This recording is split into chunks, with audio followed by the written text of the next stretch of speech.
어떤 사람이 죽어서 천국에 가게 되었습니다. 천국 문에 이르렀을 때 문지기로 지키고 있던 베드로를 만납니다. 베드로는 이 사람에게 문을 열 수 있는 비밀번호가 무엇이냐고 묻습니다. 비밀번호가 없으면 천국에 들어갈 수 없다는 겁니다. 천국문의 비밀번호가 무엇이냐라고 하는 이 베드로의 질문에 이 사람은 가만히 생각해 보니 딱히 비밀번호가 없는 것 같습니다. 그래서 요한복음 3장 16절 말씀을 암송합니다. 하나님이 세상을 이처럼 사랑하사 독생자를 주셨으니 이는 그를 믿는 자마다 멸망치 않고 영생을 얻게 하려 하심이라. 그자 베드로가 말합니다. 틀렸다. 시도는 좋으나 틀렸다. 그자 이 사람이 생각하더니 그 다음 절의 말씀이 생각나는 겁니다. 요한복음 3장 17절 말씀을 암송합니다. 하나님이 그 아들을 세상에 보내신 것은 세상을 심판하려 하심이 아니요 그로 말미암아 세상이 구원을 받게 하려 하심이라. 베드로가 말합니다. 또 틀렸다. 시도는 좋으나 틀렸다라는 겁니다. 그러자 이 사람이 자신이 알고 있는 또 다른 성경 구절을 말합니다. 이번엔 시편 23편의 말씀을 암송합니다. 여호와는 나의 목자시니 내게 부족함이 없으리로다. 그가 나를 푸른 초장에 누이시며 쉴만한 물가로 인도하시는도다. 베드로가 말합니다. 틀렸다. 그래서 당황하기 시작합니다. 아무리 생각해도 천국문의 비밀번호가 생각나진 않습니다. 그리고는 무심코 이 사람이 퉁긋했습니다. 기권입니다.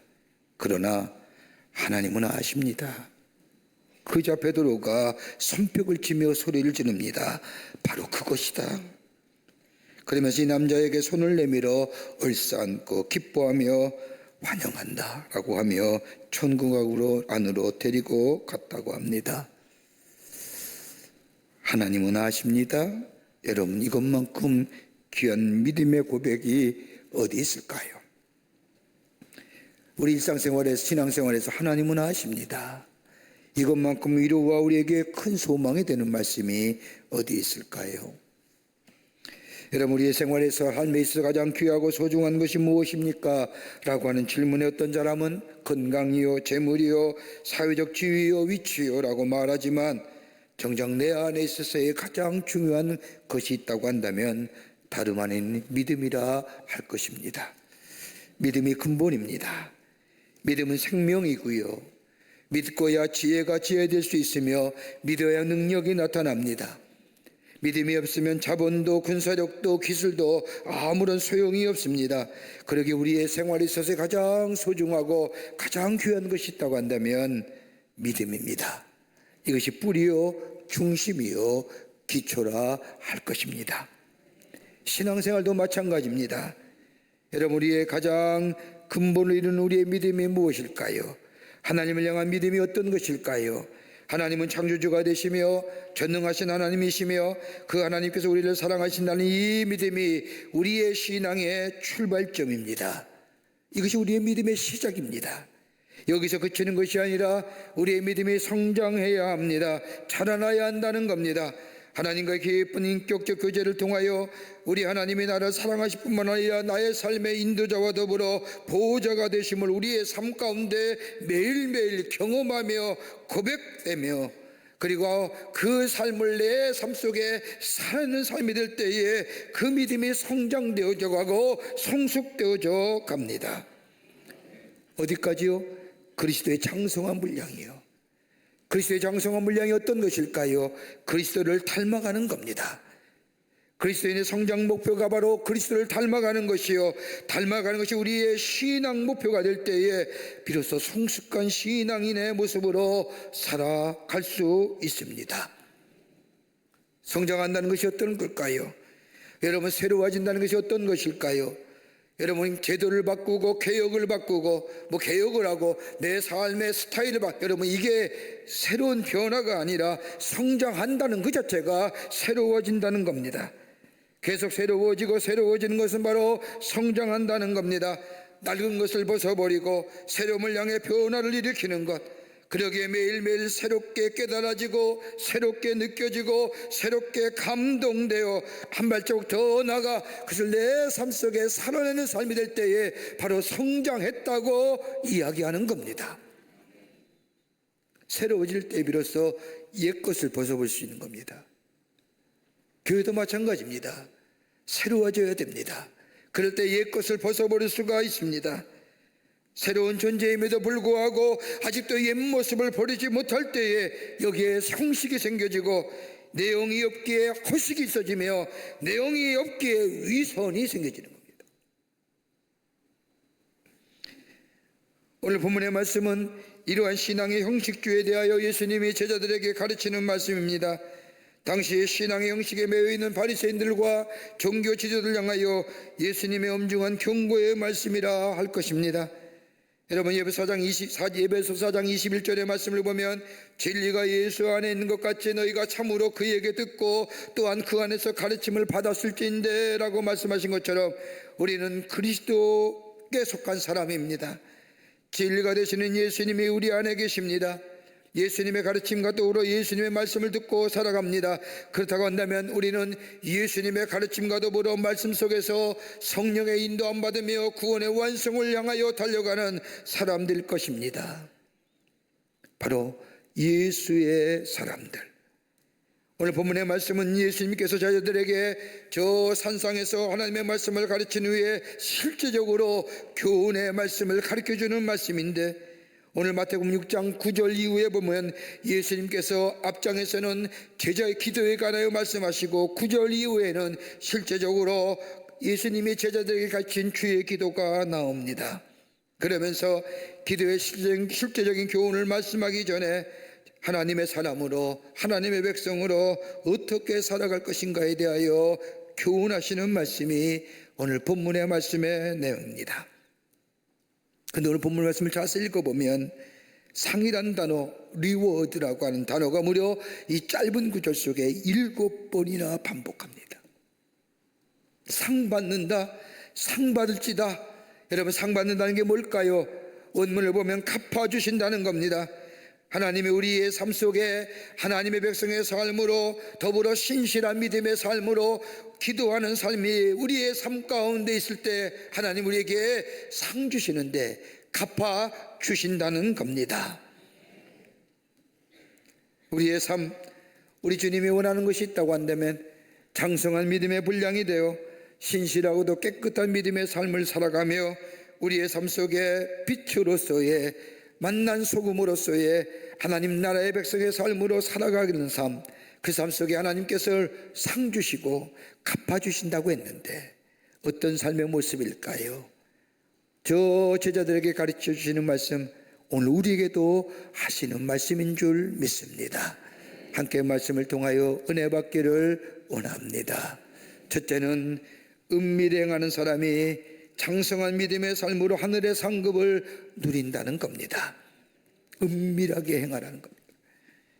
오늘 우리가 함께 읽는 본문 말씀 마태복음 6장 4절의 말씀에 내 구제함을 은밀하게 하라.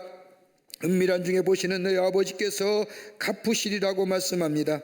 여기서 은밀함이라고 하는 것은 하나님과 나만이 아는 은밀함, 다른 말로 표현하자면 단순함이에요. 오늘 본문의 말씀을 보면 사람에게 보이지 말라고 3번씩이나 강조하여 말씀하십니다. 1절에도 말씀하시고 5절에도 말씀하시고 그 후에 16절의 말씀에 보면 거듭거듭 사람들에게 보이려고 하지 말라고 말씀하십니다. 이 당시에 종교지도자는 사람에게 가르쳐 주기를 다른 사람에게 구제의 손길을 베풀 때 많은 보상을 받는다고 가르쳐 줍니다. 여러분, 세리와 바리새인의 기도 보세요. 세리는 아무 말 없이 저 성전 뒤쪽에 앉아서 나는 죄인입니다, 나는 죄인입니다 라고 하나님 앞에 기도하잖아요. 바리새인은요, 문을 활짝 열고 들어와서 저 제단 앞에 서서 두 손을 번쩍 들고 나는 매일매일 11조에 생활합니다, 금식합니다, 기도합니다, 마치 자랑스럽듯이. 여러분, 이 모습이 뭐예요? 당시의 가르침이 대대로 그런 내용이었습니다. 구제의 손길을 뵐 때 많은 보상을 받는다고 이야기하니 사람들에게 드러나기를 좋아하는 겁니다. 그런데 주님은 그렇게 하지 말라는 겁니다. 구제할 때에도, 다른 사람을 섬길 때에도, 나눌 때에도 사람에게 보이지 말라고, 사람에게 보이려고 하지 말라는 겁니다. 여러분, 성경에 기록된 사마리아 사람 비유의 말씀을 보세요. 여리고 가는 길에 강도 맞는 사람, 피투성이가 되어 길가에 누워 있습니다. 죽기 직전입니다. 그때 제사장이 보고 지나갑니다. 도와줄 것만 생각했던 제사장 그냥 지나치고 맙니다. 그 다음에 레위 사람이 지나갑니다. 그 사람 또한 지나칩니다. 마지막에 유대 사람이 멸시하는 저 사마리아 사람이 지나가다가 강도 만난 사람을 보고 돌보아 줍니다. 왜 레위와 왜 제사장이 안 도와줬을까요? 여러 가지 이유가 있겠지만 강도 만난 사람을 도와주다가 내게 어떤 불이익이나 또 어떤 잘못이 있을까 염려 때문입니다. 만약 저 사람을 만져 옮기는 도중에 죽기라도 하면 시체를 만진 것이 되기에, 시체를 만지면 일주일 동안 성전에 들어가지 못한 저 율법 때문에, 그렇게 되면 나는 제사장의 직무나 또는 레위의 직무를 감당하지 못하기에 자신에게 돌아올 불이익 때문에 도와줄 수 없었다는 겁니다. 그런데 사마리아 사람의 생각은 달랐습니다. 저 사람을 도와주지 않으면 죽는다, 내게 돌아올 이익이나 불이익을 생각한 것이 아니라 사람을 먼저 생각했습니다. 사람의 생명을 먼저 생각했다는 겁니다. 그리고 이 대목을 리처드 니버라고 하는 신학자는 이렇게 이야기합니다. 사마리아 사람이 자신에게 돌아올 이익이나 불이익을 생각하지 않고 생명을 먼저 생각하였기에 저 사람이 선한 사마리아 사람이 되었다. 우리는 예수님의 말씀에 순종하며 삶에서 실천하며 살아갑니다. 그런데 오늘 예수님의 말씀에 실천함에 있어서 다른 사람에게 보이려고 하지 말라는 겁니다. 여러분, 다른 사람에게 보이려고 하는 일에는 언제나 뭐가 요구돼요? 대가가 요구되는 거예요. 이게 율법주의라는 거예요. 원인이 있으면 결과가 있잖아요. 내가 이만큼 했으면 이만큼 결과가 돌아와야죠. 보상주의잖아요.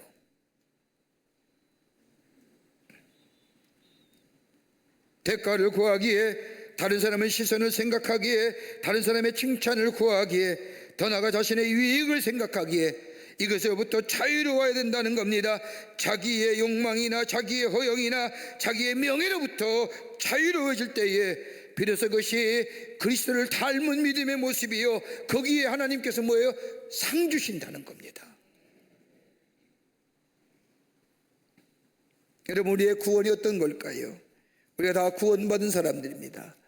구원이 우리의 의로움이 우리의 행위로 구원받은 걸까요? 아니잖아요. 하나님의 은혜입니다. 하나님의 주신 은혜로 우리가 구원을 받았습니다. 우리의 행위로 하나님이 축복해 주시고 우리를 하나님의 자녀로 삼으신 것이 아닙니다. 우리의 행위를 보면 하나님의 백성, 구원받지 못한 자인데 하나님의 전적인 은혜로 구원받았습니다.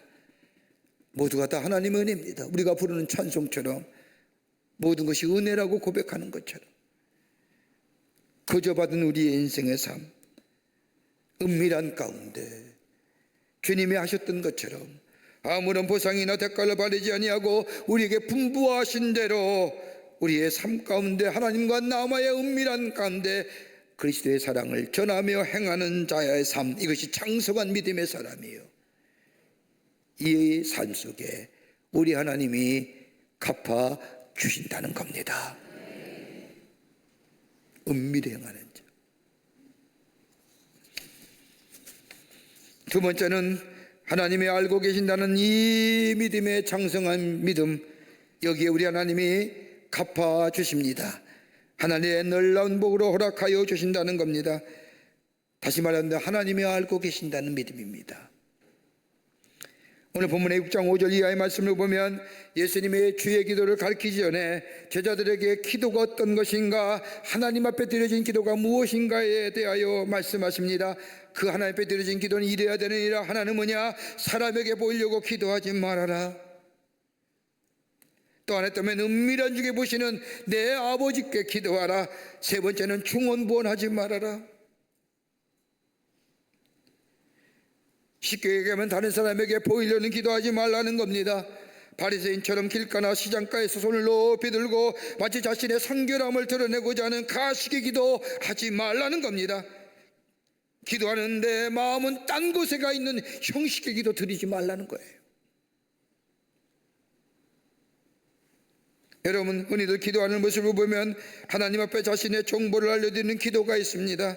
자신의 아픔이나 괴로움, 하나님께 아뢰는 기도, 바른 기도는 가른 기도의 모습은 아닙니다. 간구하기보다는 하나님 앞에 자신을 알리려는 기도. 또 하나 기도했다면 하나님에 대하여 항변하는 기도입니다. 왜 그렇습니까? 왜 안 됩니까? 더 나아가 내게 복주해야지 왜 저 사람에게 복줍니까? 라고 하는 이런 항변의 기도도 바람직한 기도의 모습은 아닙니다.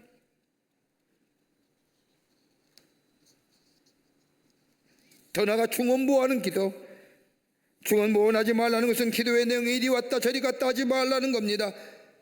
기도의 모습도 되지만 본래 의미는 하나님 앞에 입을 열어 중얼거리지만 마음이 다른 곳에 가 있는 것이 중언부언의 기도입니다. 하나님 앞에 기도했으면 하나님께 집중해야죠. 여러분, 사무엘이라고 하는 이름의 뜻은 그냥 사무엘이 아니라 듣는다는 겁니다. 하나님 앞에 기도했으면 하나님의 음성을 들을 수 있어야 됩니다. 나를 통하여 하나님이 하시고자 하는 뜻을 기도 가운데 알아야 됩니다. 근데 입을 열어 기도는 하지만 마음은 다른 곳에 가 있는 상태, 그러니까 주의 음성을 듣지 못하는 겁니다. 주의 응답이 없는 것 같습니다. 그러니 내 소견대로 내 마음대로 기도를 했지만 내 마음대로 내 소견대로 하는 겁니다. 그게 바로 뭐예요? 기도했다기에 하나님의 뜻인 줄 아는 겁니다. 왜요? 듣지 못하기 때문에. 마음이 하나님께로 집중하지 못하기 때문에. 그게 내 마음대로 하는 거예요. 그리고 기도했다는 거예요. 들을 수 있어야 됩니다. 입을 열어 기도했다면 우리의 기도를 들으시고 우리에게 응답하시는 주의 음성, 주님이 뭐라 말씀하시는지 들을 수 있어야 됩니다. 또 하나 기도했다면 하나님께 집중하는 기도입니다. 입을 열어 자신의 간절한 간구를 하나님께 아뢰입니다. 자신의 삶의 현장 속에 일어난 일들 속에 하나님이 하시고 한 뜻을 구합니다. 그리고 듣습니다. 비록 그것이 자신의 뜻과 다른다 할지라도 음성에 들려오면 그대로 행합니다. 마치 예수님의 겟세마네 기도에서 기도하신 것처럼 예수님의 기도에 우리 하나님이 침묵하셨지만 그 침묵은 하나님께서 예수님을 통하여 하시고 한 일들을 행하시기 위한 뜻임을 알고 예수님 뭐예요? 십자가 지시잖아요.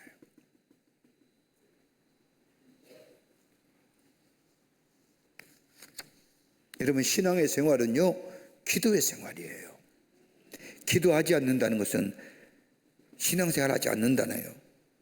하나님 믿지 못하는 거예요. 그러니까 뭐예요? 자꾸 귀에 좋은 이야기만 들으려는 거예요.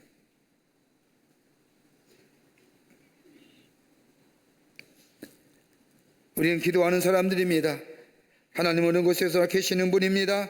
모든 것을 알고 계시는 분. 그러게 우리가 하나님을 고백할 때마다 전능하신 하나님, 전지하신 하나님이라고 말씀합니다.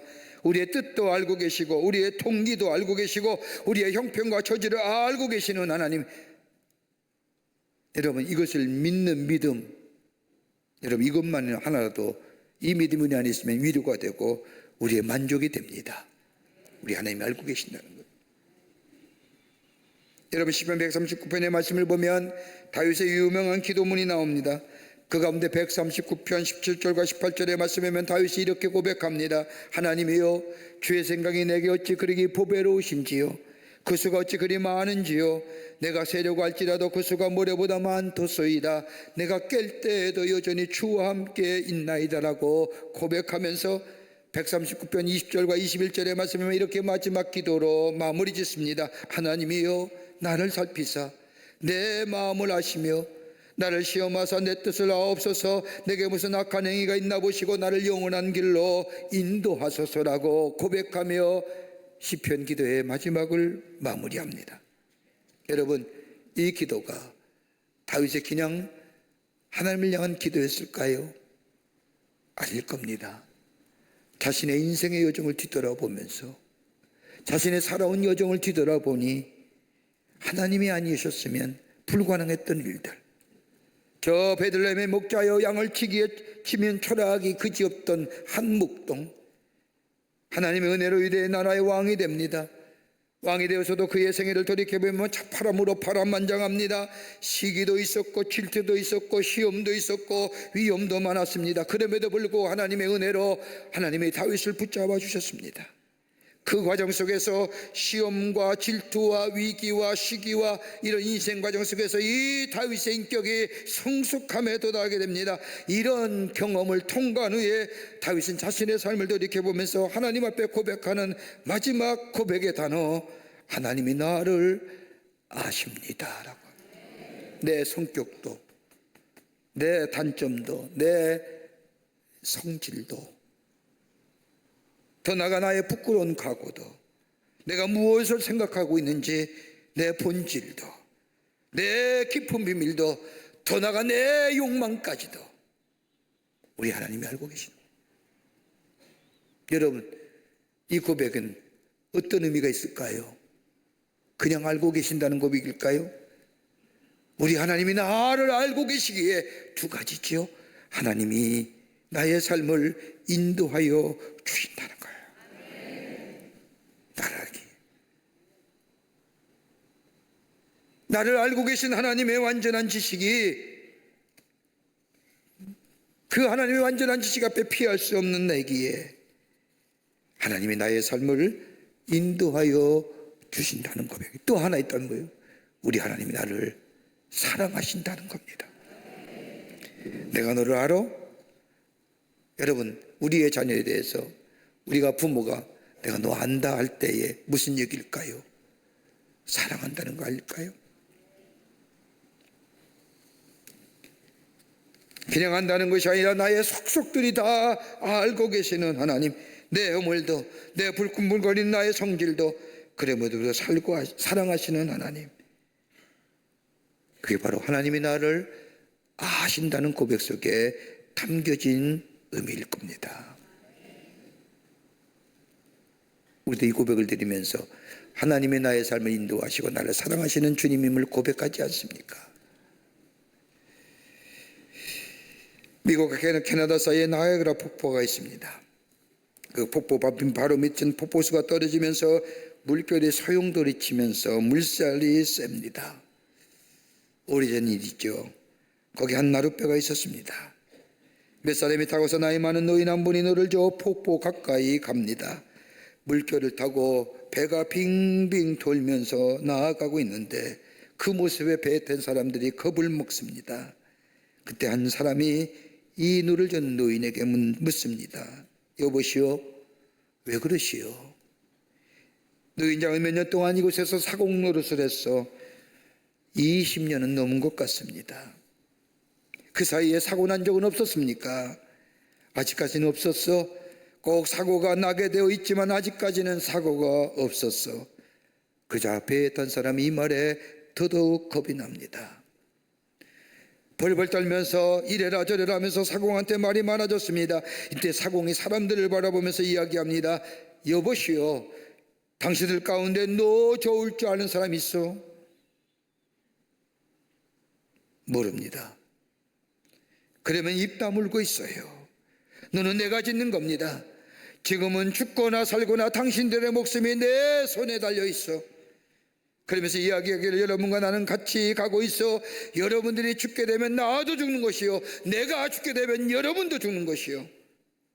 근데 나는 아직 죽을 생각이 없다오. 그래서 이 말을 들을 때에 배 안에 있는 손님들이 조용해졌다고 합니다.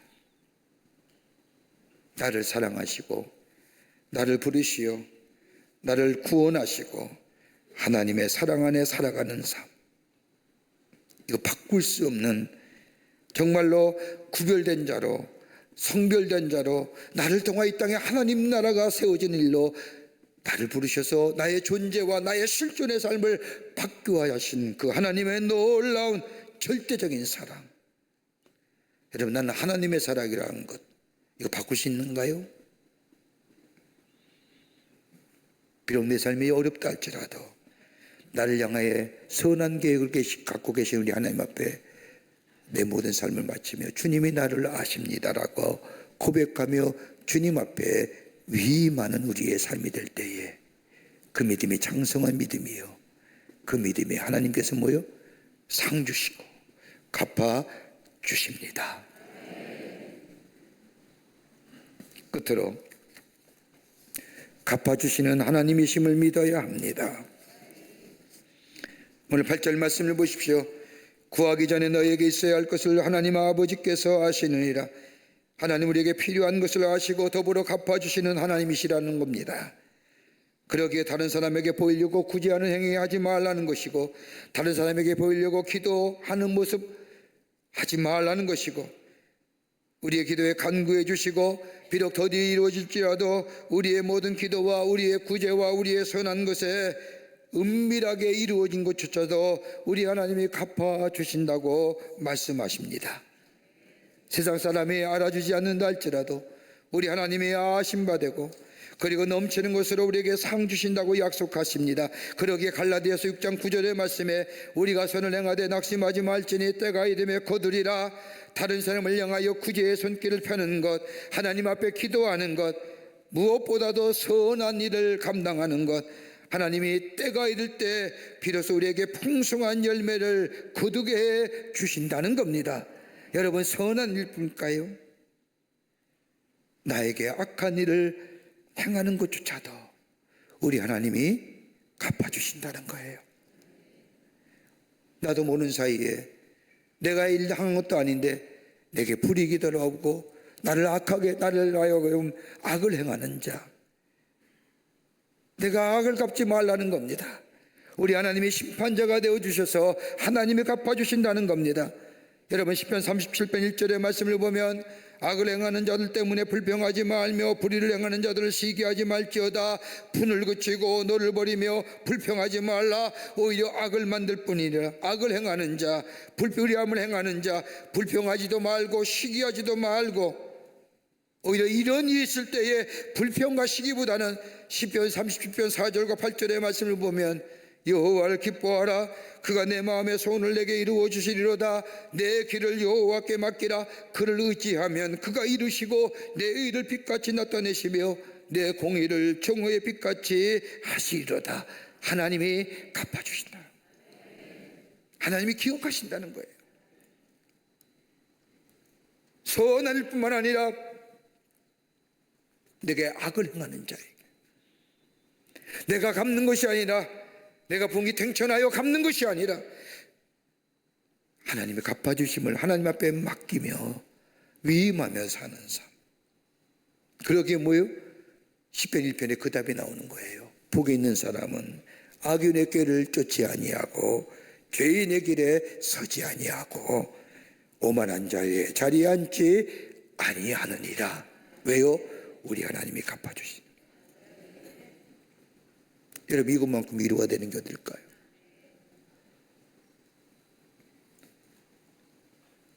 중국 기독교 지도자 가운데 알레위안이라고 하는 목사님이 계십니다.